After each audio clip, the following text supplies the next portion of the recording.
Hello and welcome to the Intelligence Spotlight from Untold Focus. I'm Qais Alamdar.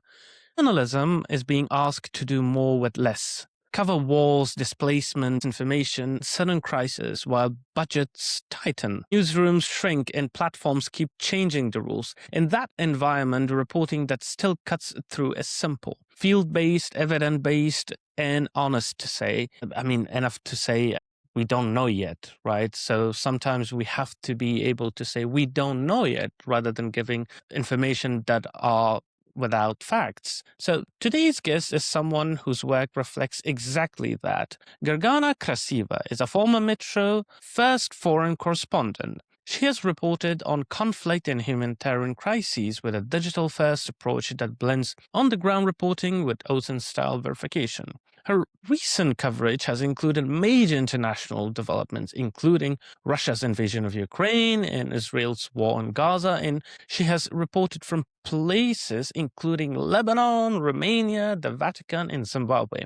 Gergana, welcome to the Intelligence Spotlight. Thank you for having me. It's a pleasure having you. So normally we ask our guests with something they would never expect to be asked in a podcast series. And that's something that is not part of our script either. So I would say something about journalism and also your experience, but the twist is that when was the time you had like a moment to say, I don't want to be in journalism, or I love it too much, I wish I have started early? I'm sure I've had plenty of those over the years. I've sort of always wanted to be a writer, and then it sort of transcended into I always wanted to be a journalist. Due to the fact that I'm not a British citizen, so I moved to the UK when I was 18, graduated from journalism, and afterwards found it quite difficult to get a job in journalism. And actually, for the first 4 years of my professional career, I wasn't a journalist. I worked in a completely different area. So throughout those 4 years, I was panicking that I will never actually become a journalist. So I had quite a lot of, oh my God, I will never be a journalist. But then afterwards, after I finally managed to enter the field, I think I've had a lot of moments where I've thought, is this worth it? And what is the plan for the future in the grand scheme of things? What am I achieving? But I'm sure that everyone has those moments. Yeah, definitely. So what's that one thing that usually people may misjudge you for, or something, in a way I would put it, that how would you introduce yourself to someone who may have never talked to you but may have a perception of you? Who may have a perception of me? I think people normally see me as someone who is extremely confident, and specifically at my job. However, I think that comes mainly from me being Eastern European and having quite a Slavic deadpan face. So I think, yes, confidence. And more often than not, I am just winging it. Like everyone else is. I assume, I hope. Okay. So now I think it's time to get into the serious stuff. Not that serious, but serious enough for our audience to understand the nuances in journalism and reporting. So, when people talk about journalism, they often describe it like a calling, right? Almost like it chooses you, something. I've always wanted to be a journalist, But the industry you entered is not the industry someone enters today that often, right? Due to all the challenges that there are. Now it's a world of like shrinking budgets. It's been 2 years. We don't see much support towards journalism, and there's so many attacks on journalists, independent media generally. And also there's this thing called platform dependence a lot. So you have to be constantly visible. Constant visibility is important in a very real sense that the ground keeps shifting under your feet. So you have to keep adapting to it, right? So I want to start with something slightly unfair, but honest. If someone handed you your first byline today in this media economy, would you still choose journalism, or would you choose a different route to do the same work? It's so interesting that you phrase it, if someone handed you your first byline, because I think handing someone a byline is still something that happens so much in today's media. There are so many people who enter journalism by being handed internships, work experiences, the slightly more privileged route to the media. So handing the first byline is always welcomed, I guess. I would have welcomed that at the time. And I still love journalism after being in the industry for maybe 6.5 years. Yes, I would, despite the challenges, despite just going freelance, so having no idea what the future holds for me. Yes, I would still choose it. I might change my answer if you ask me in a month's time. Well, you're good on holding the front line, I would say. You're not a deserter. A lot of people do desert quickly when challenges arise. So there's this public assumption that reporters are either well paid. I don't know if you're well paid, but especially in places like newsrooms, or they're fearless freelancers. Like I think you moved towards freelancing as well, living off the exposure that you get usually. I mean, both are often wrong in a way, in both assumptions. And a lot of people do not see the economics behind the story as well, right? So the invoicing, the waiting that you do, you have to wait for the sources, you have to wait whether it's commissioned and all of that, the unpaid time that you going through bureaucracy behind it, the cost of travel, the gear you have, the insurance you have to also have at the same time if you're visiting risk zones, even the mental cost, which barely people talk about and barely is reimbursed in a way. Like you may be reimbursed financially, but nobody is reimbursing your mental energy, the mental costs you had to spend. So let's talk about it plainly. What does the public misunderstand about how reporters actually get paid, especially freelancers and those who are just starting in journalism? It's a big issue.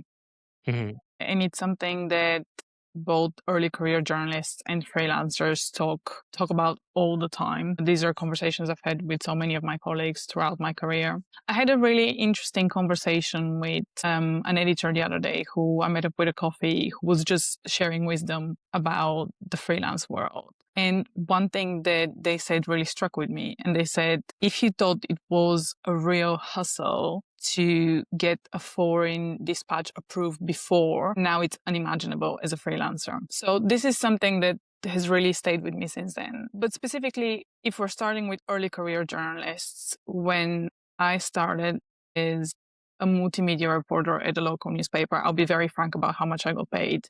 And it was the same as all of the other journalists on the team. I got paid 20 grand, and it was, I can't remember which year that was, but it was the year that the COVID pandemic started in the UK. 2020, let's say. Yeah. So I got paid 20 grand, and that salary didn't change throughout my career in that newspaper. So for 2.5 years, that's how much I got paid. That's even less than working in a coffee shop, I would say. Potentially. I don't know how. Right. I haven't worked in a coffee shop in a really long Alright. time, but I know a lot of people who are early career journalists who have to supplement with second, sometimes third jobs, especially if they're based in London. Mm-hmm. And I'm talking about people who don't live with their parents, who have just come out of uni, who are doing the internships that I mentioned earlier. Sometimes they work in pubs. Sometimes they do a bit of freelance work on the side if their contract allows it. Yeah, it's a tough world. Mm-hmm. And it'll be hard to find an early career journalist who will say, I am well paid. I haven't met one yet. About freelancing, there are so many elements to how freelancers get paid. And it very much depends on what kind of a freelancer you are. Specifically about foreign news freelancers, a lot of people travel for work. So foreign news freelancing involves traveling to other countries to get stories. And that's a very lengthy process, and it involves a lot of obstacles. You know, the very obvious things like a plane ticket, payment for visas, for example, hotels, accommodation. Also, think about gear, think about cameras, think about microphones, things like that. And after you come back from wherever you've been and you start sending out the stories, if you've already received the commission from a media outlet, you only get paid for the story. And you only get paid once the story is published. So there may be quite a large gap between point A to point B.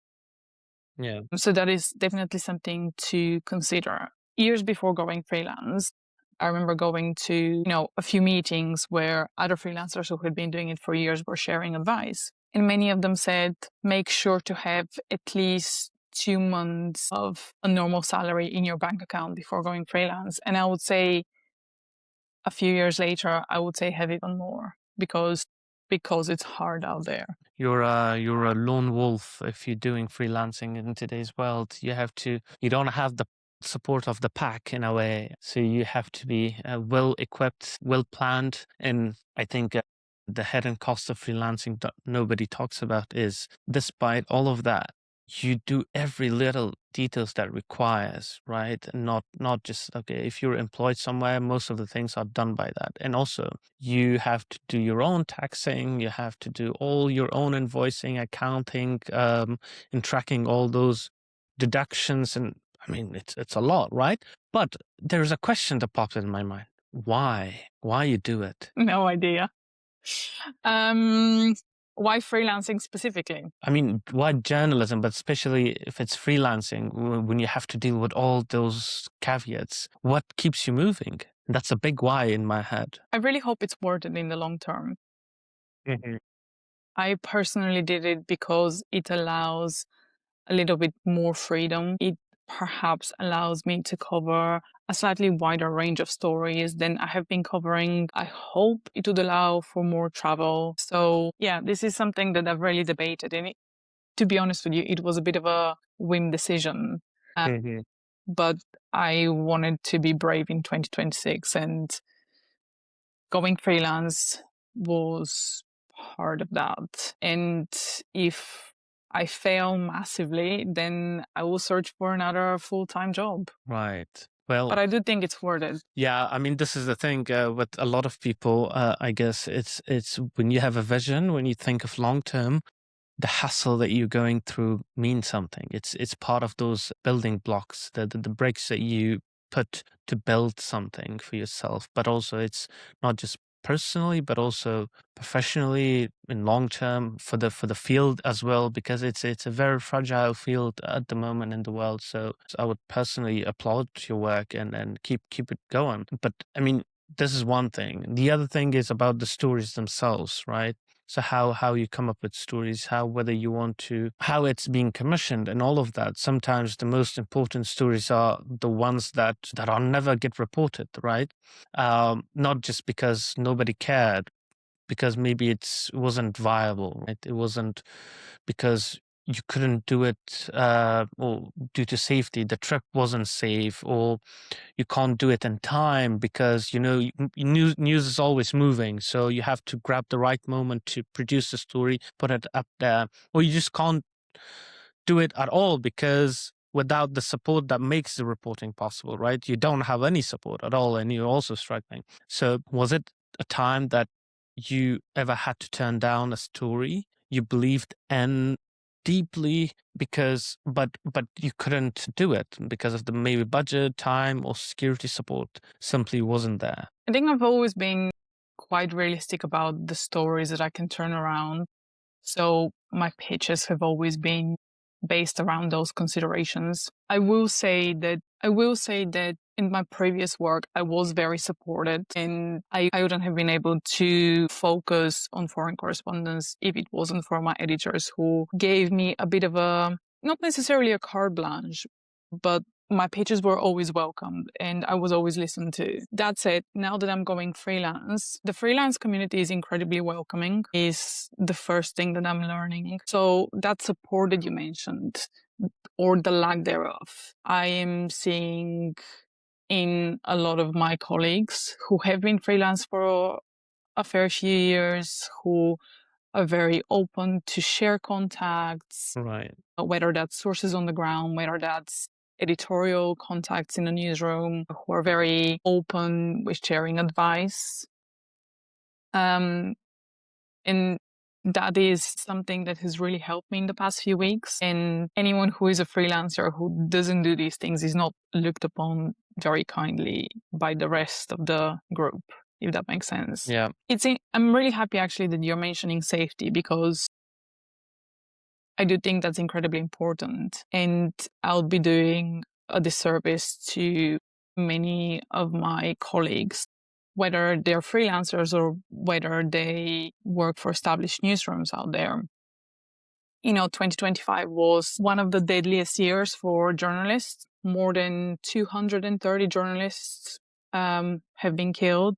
Indeed. Nearly 43% of them in Gaza. So the reason why I'm mentioning this is because certain parts of the world are being blocked to journalists. Access is becoming more difficult. And that is not because there isn't the desire to cover these places like Gaza. That is because of how hostile certain governments are to journalists. As we all know, journalists are still barred from entering Gaza. And I'm talking about Western journalists.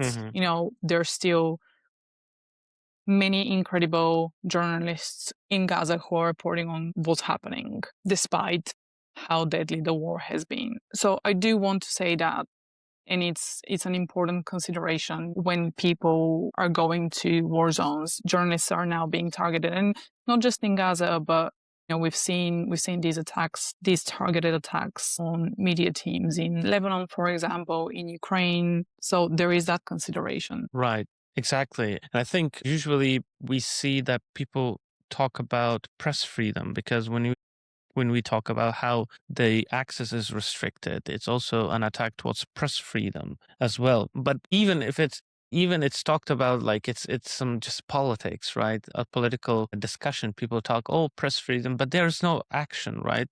There is very few maybe advocacy groups, support journalist support organization, those ones who keep advocating for this, for press freedom generally and for access to information. But one of the things is that money is its own form of pressure, whether we believe it or not. And I know we were discussing a lot about this today because it is important at the end of the day. Even if the journal is not being paid somehow, there needs to be some funding to produce that story. The administrative cost or the cost of, let's say, even electricity that is going into it, right? But sometimes that influence is also explicit, right? Like just we are talking about it, and it's quiet and structural. But what gets commissioned, what gets resourced, and what gets pushed, that's one of the things I constantly think about. And I'll always monitor like how stories are produced, who's behind them, how they're being supported,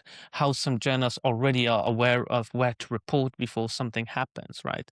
So in practical terms, talking, who's funding journalism now based on your experience and what you have observed? And how does that quietly shape what gets covered and who and how and what's basically getting ignored? A lot of stories are getting ignored for many reasons. Mm-hmm.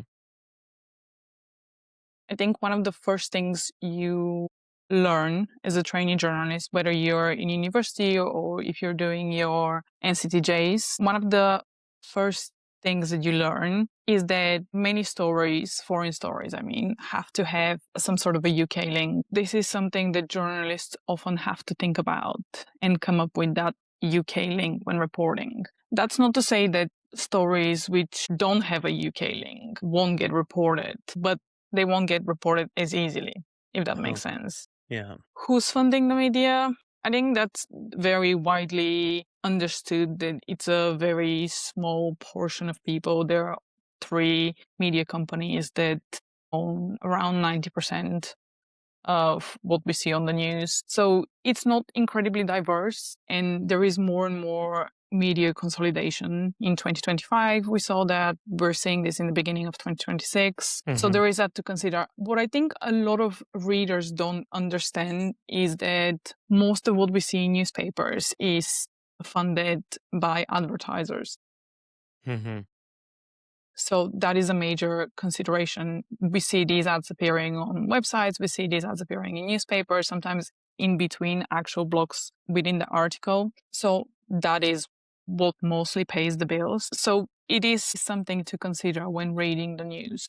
Right. However, personally, and perhaps I'm fortunate, I have never been told, do not do this story because X advertiser will be angered by this story. Mhm. Whether those are conversations that have been happening without me in other meetings, maybe, but I have been fortunate not to have been guided by such constrictions. Right.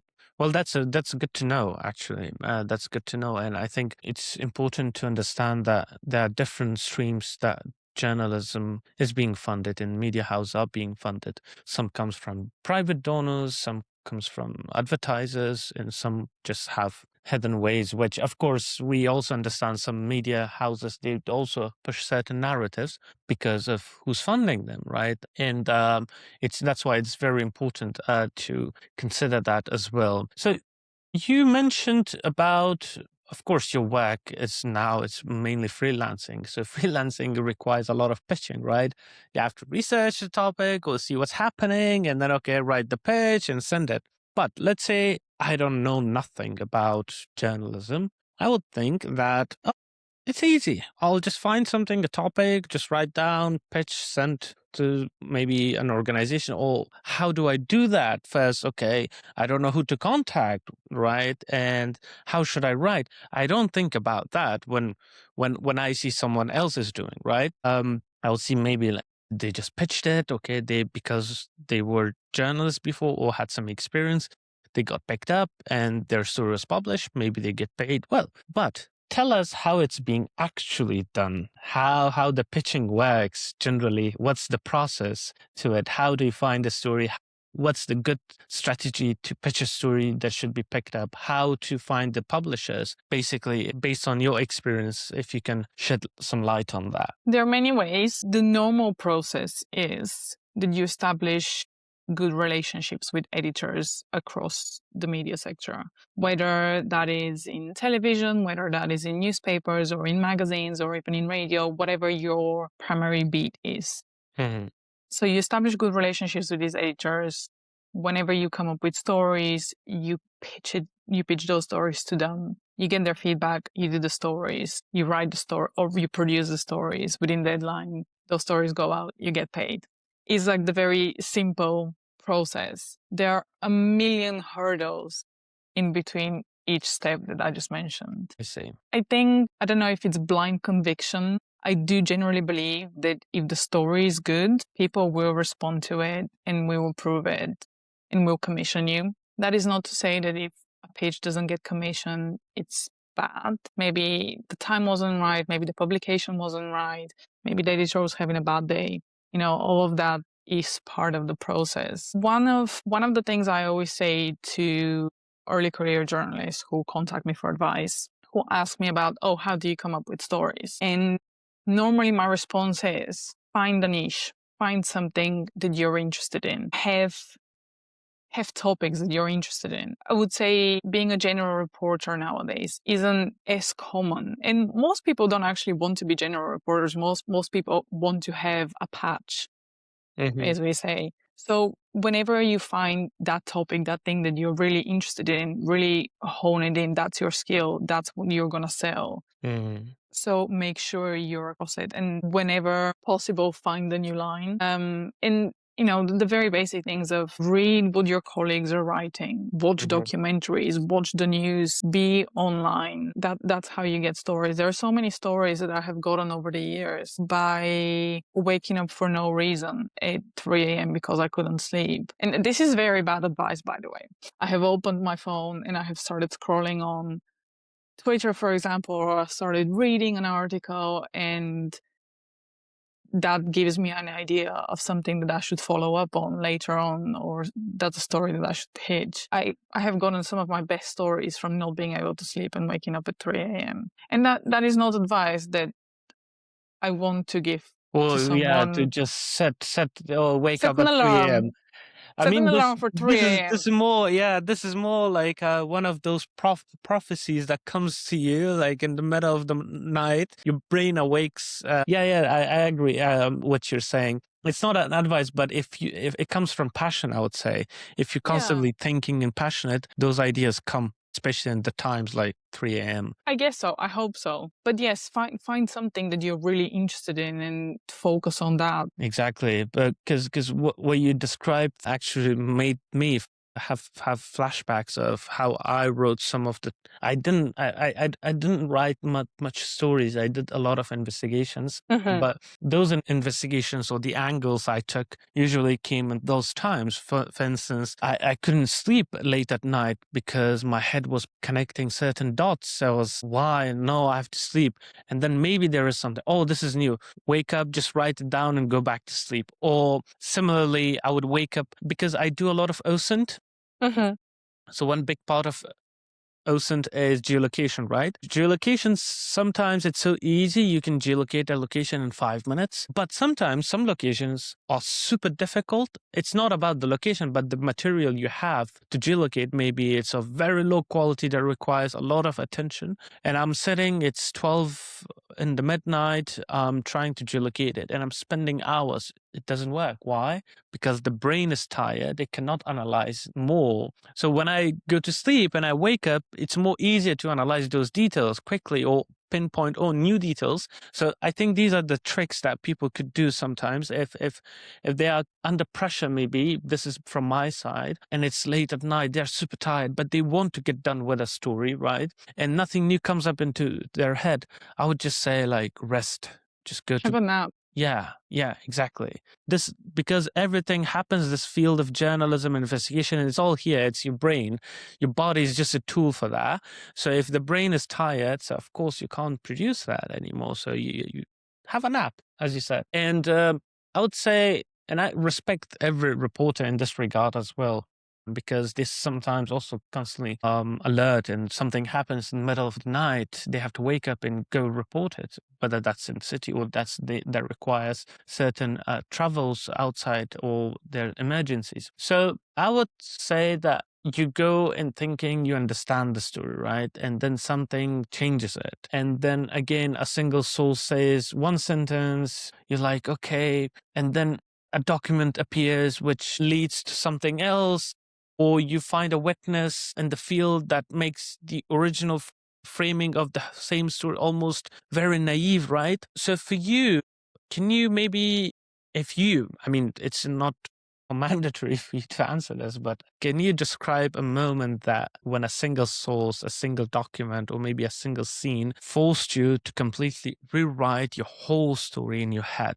Have you had one of those moments? I've had many of those moments, and I think there is a danger whenever you're traveling somewhere or whenever you're writing a story that you have this pre-written story in your head, this pre-written first sentence or a headline that you're going somewhere with. And I think there is a certain danger with it. I think it's good to have expectations and hopes for what you're going to get, but I think it doesn't leave a lot of space for change. And I remember it was last summer. I went to Zimbabwe. I traveled to Zimbabwe with this wonderful charity called Mary's Meals. I see. And the focus of the dispatch was to report on this charity, which has been feeding children at schools across Zimbabwe, children who otherwise wouldn't get lunch because their parents can't afford it. And there's so many elements to this story, whether that's poverty in Zimbabwe, in certain parts of Zimbabwe, whether that is the climate catastrophe changing the land so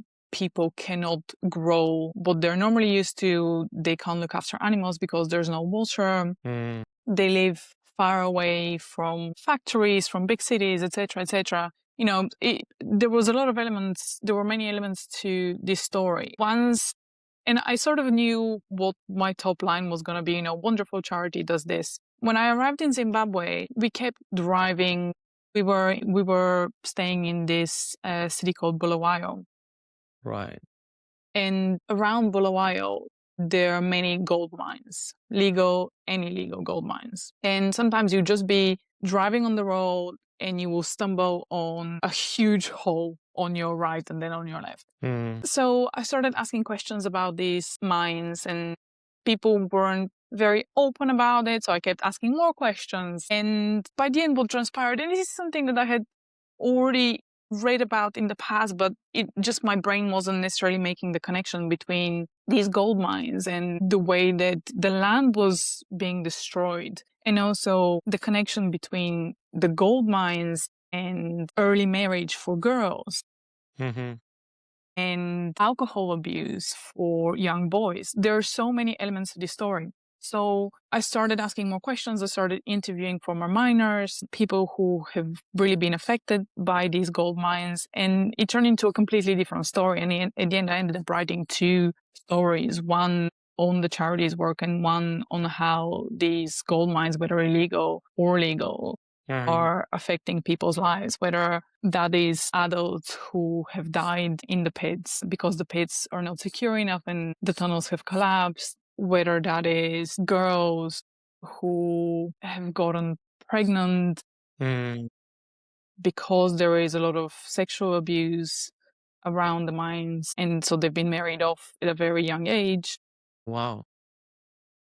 And there's also, with that, there's a link to young boys who have to go to work in these mines to provide for their families. And there is a lot of substance abuse connected to that. So there's so many elements to these stories, but if I didn't keep asking these questions, I wouldn't have known and I wouldn't have actually ended up reporting on it. Right. How do you protect yourself mentally? Because the event you described is also touches upon the very sensitive issues about journalism that when you are visiting a scene, if it's an incident, a post-war strike in Ukraine, for instance, a front line, you see soldiers are being hit with bullets or shells, or you covered these horrible incidents that happened to these women and girls in Zimbabwe around the mining areas. How do you, as a human being, though it's your job, but which measures you have, and how do you protect yourself mentally, I would say? First, I've had the privilege of not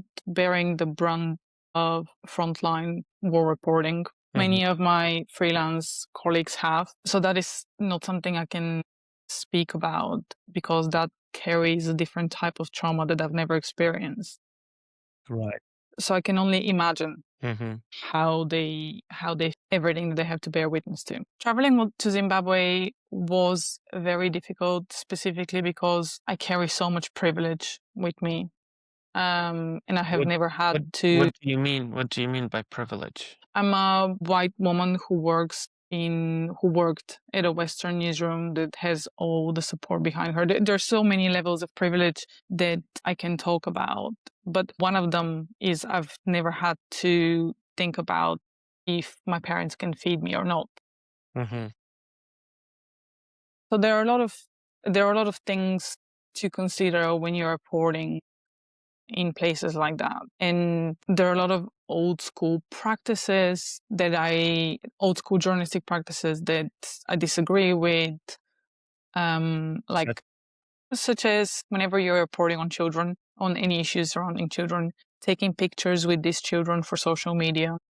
mm, I do think it's quite an unethical thing to do, or interviewing children without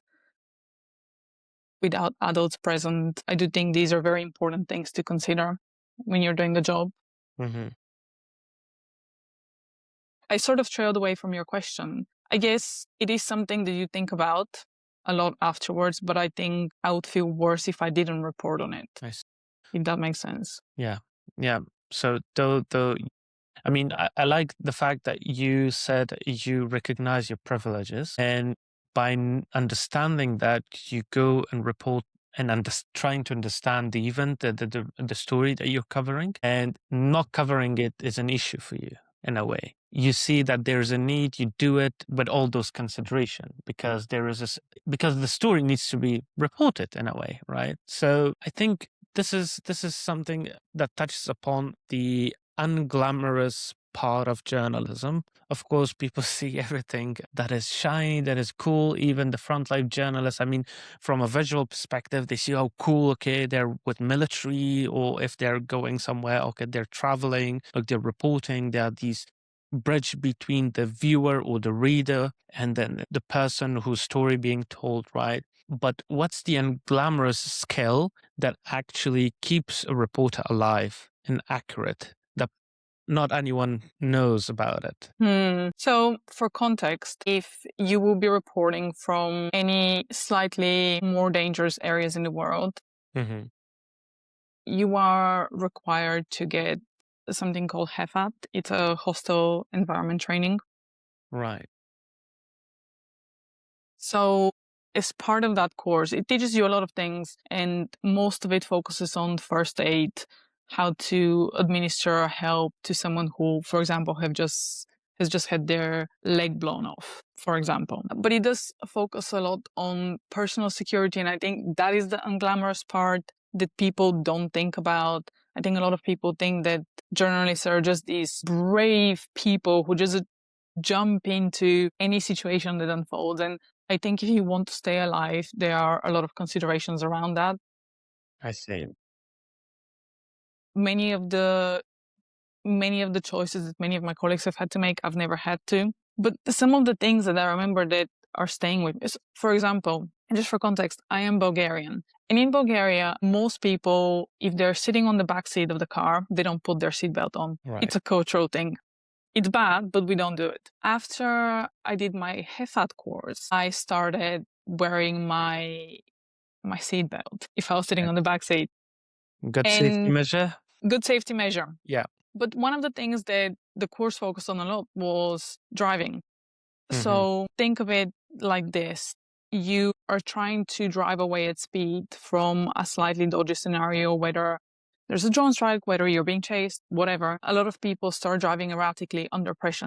Adrenaline kicks in. You're just doing everything you can to survive. And a lot of people actually get in really deadly car crashes. So this is something that you don't really think about. Hence the seatbelt on the back seat. Right. So yes, that is definitely a consideration. Another thing that really stayed with me was wearing jewelry. Let's say you're reporting in South Africa. We were recommended not to wear any jewelry, any, big golden hoops or any gold chains, anything like that, because it invites unwanted behavior. Actually, I wondered why all journalists are very plain and simple. Even when they're wearing clothes, it's just one simple color, simple clothes, simple. I haven't seen a lot of reporters, especially Western reporters, to have a lot of. Normally you would style your hair, you would wear a bit of makeup, and just tidy yourself. But they go very simple to look very. I think this touches your point to not attract unwanted attention. You don't want to stand out, is the point. Another thing is to be constantly aware of your surroundings. This is something that is very much drilled into you. It's not very glamorous, but don't go to super fancy restaurants. Always make sure that you're taking a different route from your hotel or wherever you're staying. Think about your daily habits and don't make them into a habit so that it's harder to be trailed. Right. These are really good points, especially for those going in places that are less secure or not sure if it's secure or not. I enjoy our conversation a lot. I want to ask you another question, and that's to look ahead, look in the future, or even now. What do you think that journalism does it better than any other institutions at the moment? And where do you think it is actually failing in moment, and also what could be better, what could get better in the future? There is so much to say on this, and we can talk about this for days. If you put One it example, in few keywords, that would be, I think, interesting. I will give you an example with something that I've been discussing a lot with other freelance colleagues, and that is ethics. A lot of journalists, most journalists that you see in newspapers, on TV, etc., they have had to go through extensive training, whether that's at university, whether that's at an adjacent course. But media law and ethics is drilled into you. So this is something very important that distinguishes you from any other person that just enters a country with a camera, with a microphone, who hopes to be a reporter and to look like a reporter. And I'm specifically addressing content creators online on social media, whether that's Instagram, whether that's TikTok or YouTube or whatever.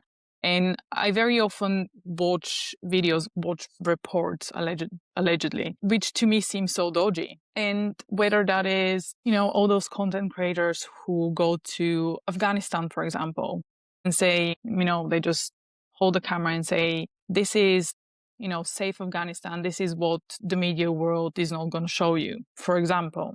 However, failed to point out any human rights abuses in Afghanistan, or people who go to a different country and start interviewing small children on the street. Right. Where are the ethics? A journalist wouldn't do that, or a well-meaning ethical journalist wouldn't do that. Right. So I think this is what journalists do well in comparison with content creators, for example. That is not to say that content creators aren't good at what they do. I'm just making a point. What journalists don't do well, again, it's connected to everything that I was talking about. And maybe this is a conversation more about the industry and how the industry is changing. I think there are many journalists who are still very much connected to the past, who don't take TikTok seriously or Instagram seriously or any form of social media seriously, and the journalists who are on these platforms seriously, which I very much dislike. And I've had conversations with well-meaning journalists who have said, all these TikTok journalists. Mm-hmm. And it is meant in a demeaning way. So I think when journalists are thinking about audiences, they have to think about where the audience is and not just do things for their ego. Journalists meeting the audiences where they are. Right. Does that make sense? Absolutely. Okay. And it kind of has something to do with generational gap as well, and adaptability. How everything evolves, so we have to be adaptable along with it. And I guess some people find it hard and they stick to the traditional method. I mean, what today, like a lot of journalists may be using young ones like TikTok, but let's say within the next 20 years, they'll be called traditional. So we never know what's going to happen, but what we know is adaptability is the key in this whole evolution. Gergana, thank you so much for being at the Intelligence Spotlight. Thank you so much for having me. It was wonderful to speak to you.